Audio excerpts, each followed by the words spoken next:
नमस्कार, आप सबके क्लास में एक बार फिर से स्वागत है।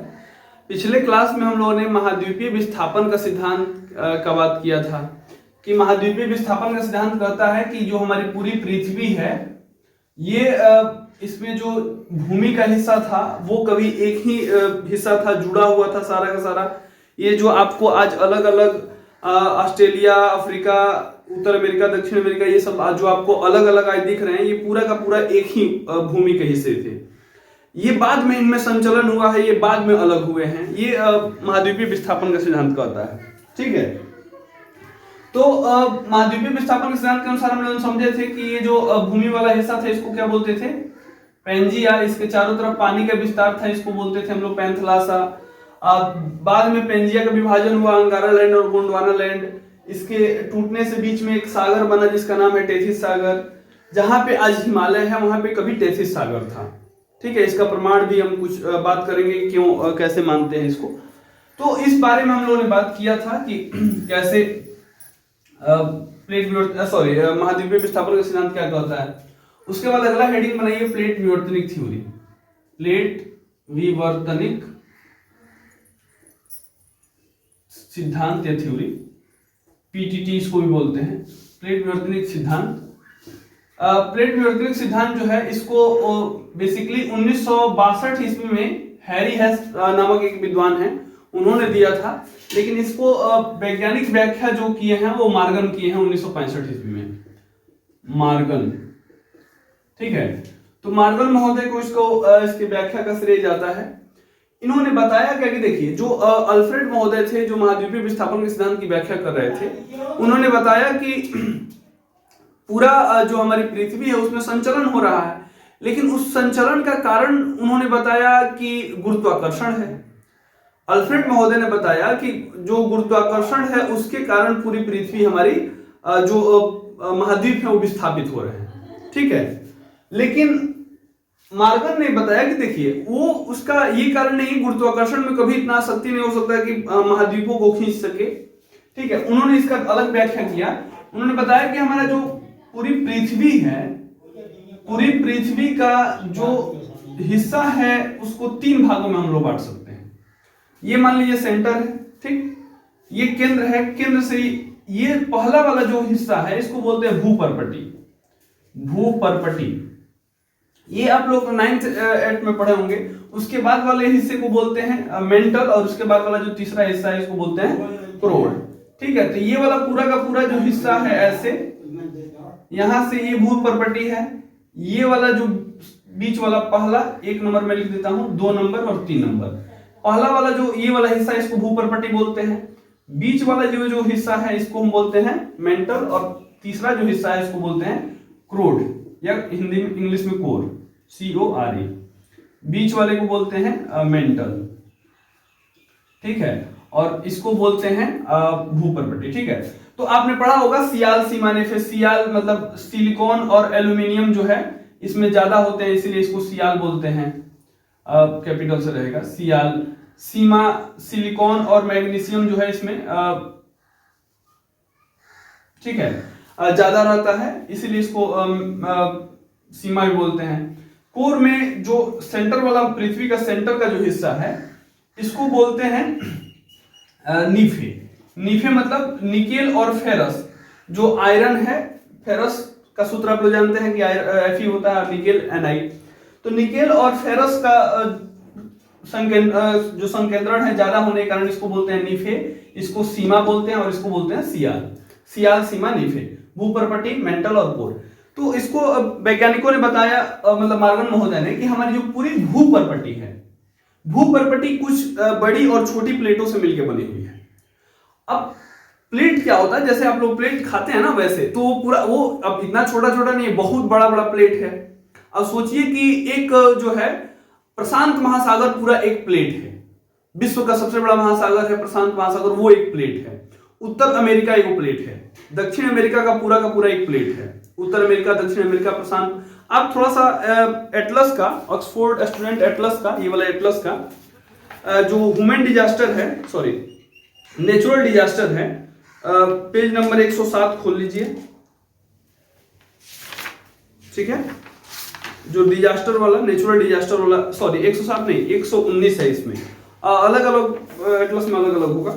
एक वर्ल्ड देख लीजिए, वर्ल्ड नेचुरल डिजास्टर, इसमें देखिए इसको हाईलाइट जब सबसे पहले आप कीजिए, यहाँ पे देखिए प्रशांत प्लेट लिखा हुआ है, पैसिफिक प्लेट दिख रहा है ये वाला, और इधर भी दोनों तरफ पैसिफिक प्लेट लिखा होगा, ठीक। उसके बाद यहाँ पे ये पूरा का पूरा उत्तर अमेरिकन प्लेट है, ये जो घेरा हुआ है सब, दूसरा दक्षिण अमेरिकन प्लेट है। तो इन्होंने बताया कि हमारी पूरी पृथ्वी जो भूपर्पटी है 7 बड़ी प्लेटों से मिलकर बनी है, 7 बड़ी प्लेटों से मिलकर बनी है प्लेटें। तो 7 बड़ी प्लेटें कौन है? सबसे पहली प्लेट, जो 7 बड़ी प्लेटों में से सबसे बड़ी प्लेट जो है, इसको मैं मिटा रहा हूं थोड़ा सा, हमारी पृथ्वी पूरी भूपर्पटी 7 बड़ी प्लेटों से मिलकर बनी हुई है। उसमें से पहला जो प्लेट है वो है प्रशांत प्लेट, प्रशांत प्लेट, ठीक है। दूसरा जो बड़ा प्लेट है वो है उत्तर अमेरिका, मतलब आप बड़ा छोटा से मतलब मत रखिए, मैं ये ऐसे ही सजा रहा हूं, उत्तर अमेरिकन प्लेट, ठीक है। 3 नंबर जो है दक्षिण अमेरिकन प्लेट, ठीक है, दक्षिण अमेरिकन प्लेट, ठीक है। 4 नंबर जो है अफ्रीकन प्लेट, अफ्रीकन प्लेट, ठीक है। 5वां जो नंबर है वो है आपको इंडो ऑस्ट्रेलियन प्लेट, इंडो, अब यूरेशियन प्लेट भी है, पहले उसी को लिख लेते हैं, उसके बाद इंडियन इंडो ऑस्ट्रेलियन लिख लेंगे। यूरेशियन, यूरोप और एशिया को मिलाकर के एक प्लेट है यूरेशियन, यूरेशियन प्लेट, ठीक है, यूरेशियन प्लेट। 6ठा नंबर जो है इंडियन ऑस्ट्रेलियन या इंडो ऑस्ट्रेलियन, जो भी लिखना है, इंडो ऑस्ट्रेलियन, ऑस्ट्रेलियन प्लेट, ठीक है, इंडो ऑस्ट्रेलियन प्लेट। और 7वां जो है अंटार्कटिका प्लेट,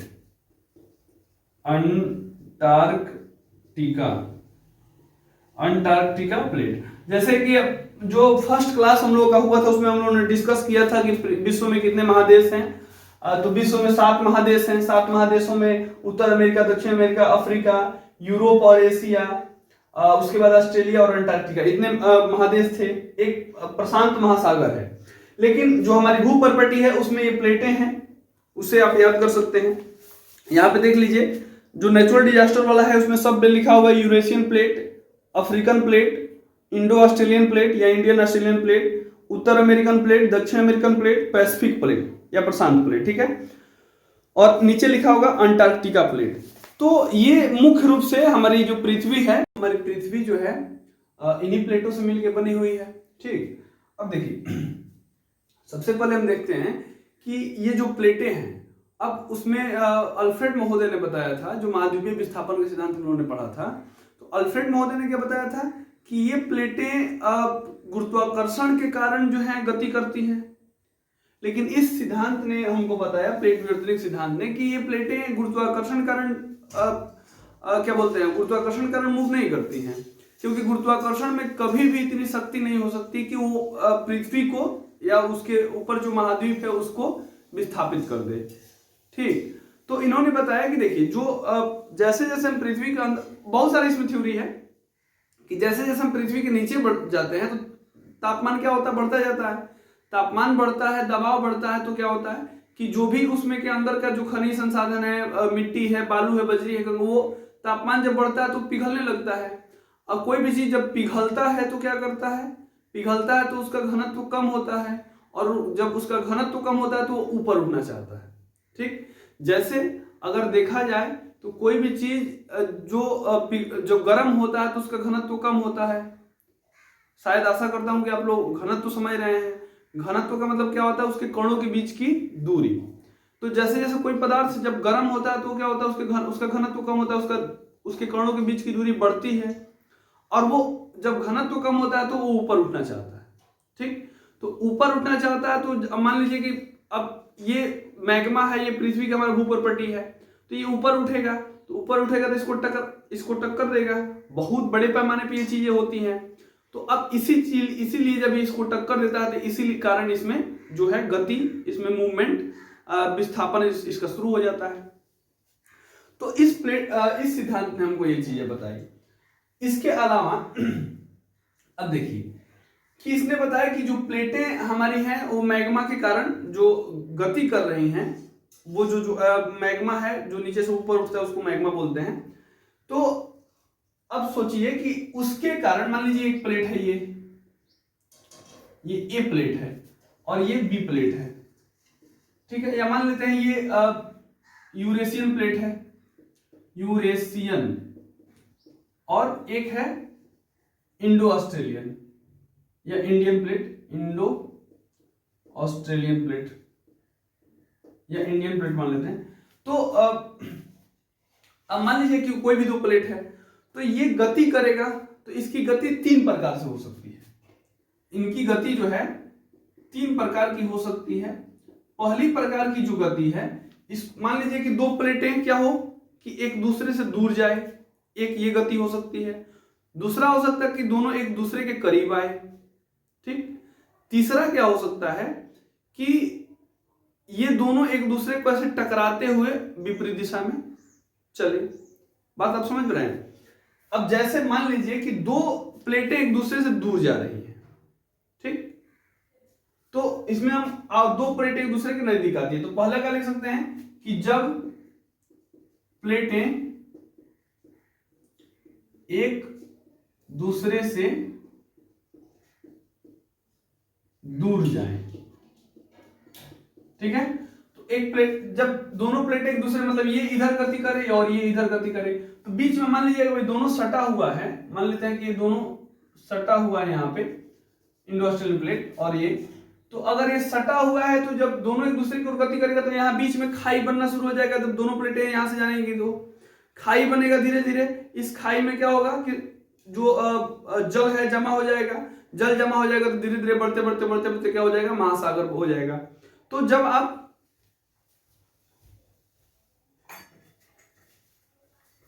इसके अफ्रीका के मैप को देखें, अफ्रीका और दक्षिण अमेरिका के मैप को देखें, तो इसमें क्या हुआ कि ये दोनों मतलब एक इकट्ठे थे, कभी सभी महाद्वीप इकट्ठे थे, जिसको हम बताते हैं पेंजिया कहते हैं।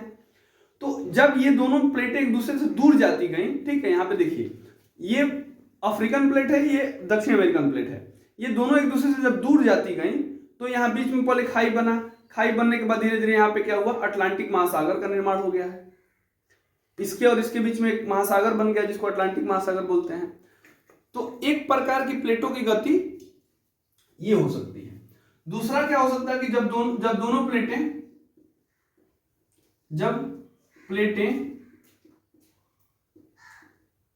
ठीक है, जब प्लेटें क्या हो, एक दूसरे की ओर गति करे, एक दूसरे की ओर गति करे, ठीक है।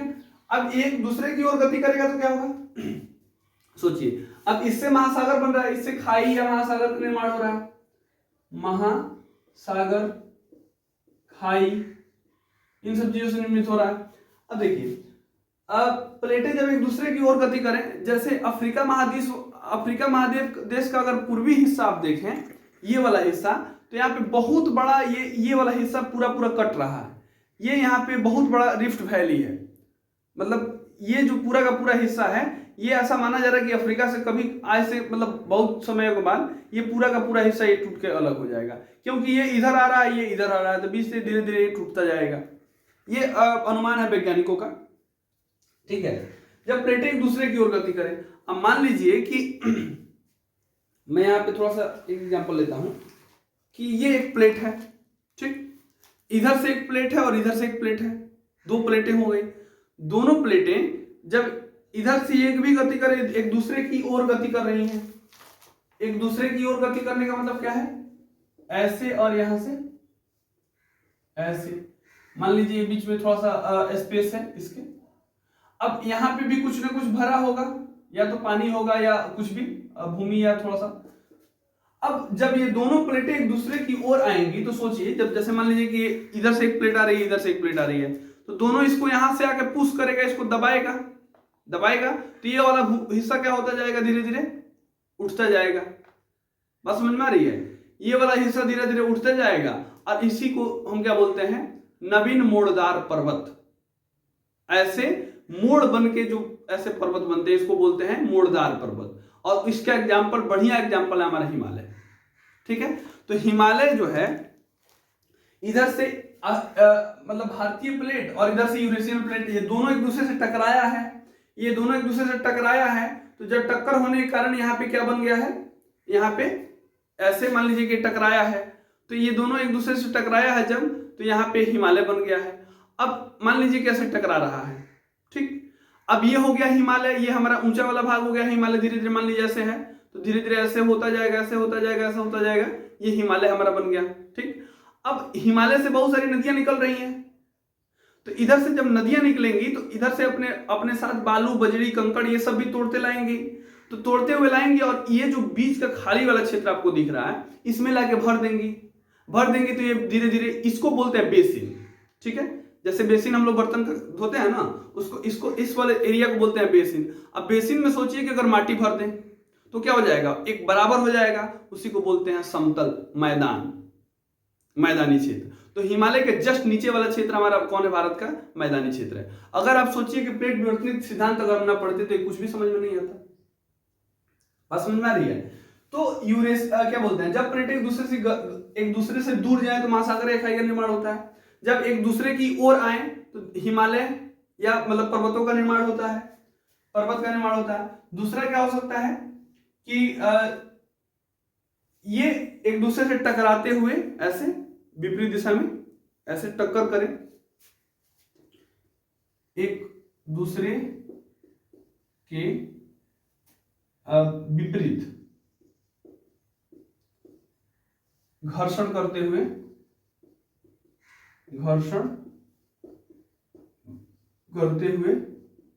जाए।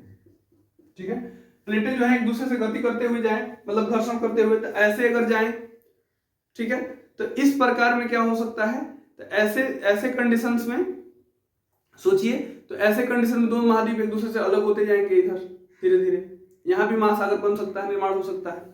अब ये प्लेटों की 3 प्रकार की गतियां हैं। इसमें हम लोग को मुख्य रूप से भारत के बारे में ये वाला पढ़ना था कि जब चूंकि हिमालय का जो निर्माण हुआ है, जब दोनों प्लेटें एक दूसरे से, यूरेशियन प्लेट और इंडियन प्लेट टकराया है ऐसे, तो टकराने के कारण यहाँ पे हिमालय का निर्माण हुआ है। और यहाँ से जो नदियां निकलती हैं, इन्होंने अपना जो पूरा का पूरा मतलब बालू है, काद है, बजरी है, कंकड़ है, ला करके इस बेसिन में जमा करते करते करते करते करते बराबर हो गया है। ये बेसिन भर जाने के कारण यहाँ पे समतल मैदान का निर्माण हो गया है। ठीक, इधर दक्कन का पठार है। अब चलिए इसको मैं थोड़ा सा मिटाता हूं। अब हम आते हैं भारत के भौतिक स्वरूप पर। प्लेट विवर्तनिक सिद्धांत समझने के बाद हम लोग अब पढ़ते हैं, अब हम लोग पढ़ेंगे तो बेहतर समझ में आएगा भारत का भौतिक स्वरूप। भारत का भौतिक स्वरूप कि हमारा भारत का जो नेचुरली जो हमारा स्वरूप है पूरी भूमि का, वो कैसा है। ये भारत का नक्शा, यहाँ पे थोड़ा सा ऐसे उठा हुआ है ये सिक्किम वाला।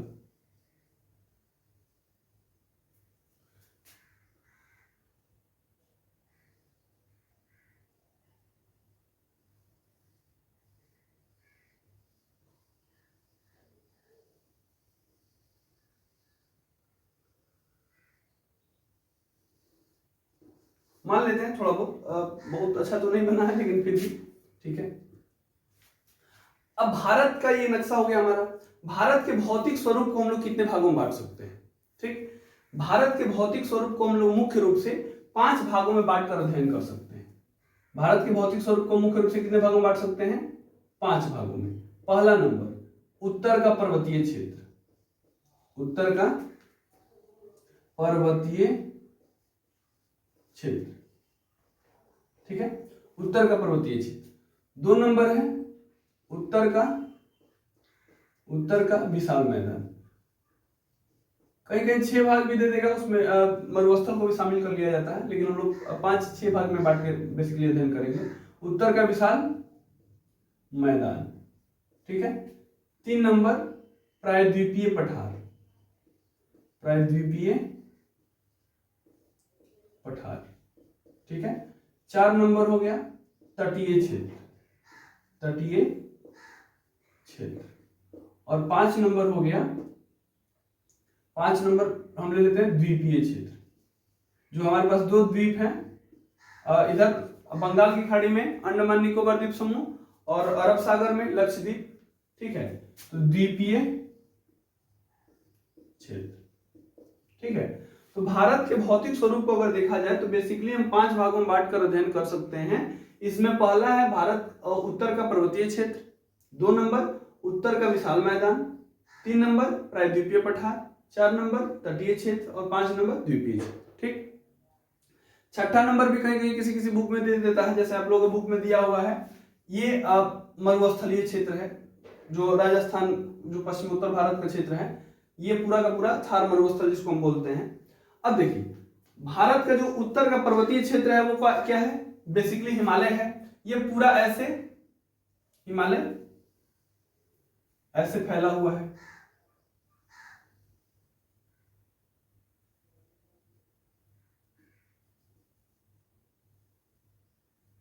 ठीक। ये पूरा का पूरा पर्वतीय क्षेत्र है हमारा, ठीक। इसके जस्ट नीचे हमारा उत्तर का विशाल मैदान है। ये पूरा हिस्सा पकड़े हुए ऐसे, ये पूरा मतलब इसमें बांग्लादेश भी आ जाएगा, ठीक है। ये पूरा का पूरा हिस्सा उत्तर का विशाल मैदान,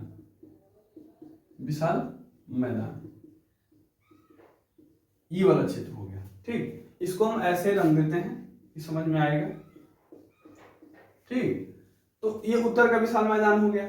इसके बाद यहां से देखिएगा जब आप मैप में, तो यहाँ पे अरावली पर्वत है, ठीक है। अरावली पर्वत से ऐसे ये पूरा नीचे पकड़े हुए त्रिभुजाकार आकार में ये पूरा का पूरा जो क्षेत्र है, ठीक, इसको बोलते हैं हम लोग प्रायद्वीपीय। क्या बोलते हैं इसको, ऐसे मैं रंग देता हूं। ये जो क्षेत्र तीसरा हमारा प्रायद्वीपीय पठार, क्या बोलते हैं, प्रायद्वीपीय पठार, ठीक। सबसे पहले हम लोगों ने देखा उत्तर का पर्वतीय क्षेत्र, जिसमें हिमालयी क्षेत्र कह सकते हैं। उसके बाद उसके जस्ट दक्षिण में उत्तर का विशाल मैदान, ठीक। इसके जस्ट दक्षिण में प्रायद्वीपीय पठार, पूरा ये प्रायद्वीपीय पठार हमारा हो गया, या दक्षिण का पठार कह सकते हैं, ये एक हो गया। उसके बाद जो चौथा क्षेत्र है हमारा तटीय क्षेत्र। तटीय क्षेत्र में हमारे पास 2 तटीय क्षेत्र है, एक इसको बोलते हैं पश्चिमी तटीय क्षेत्र, इसको बोलते हैं पूर्वी तटीय क्षेत्र।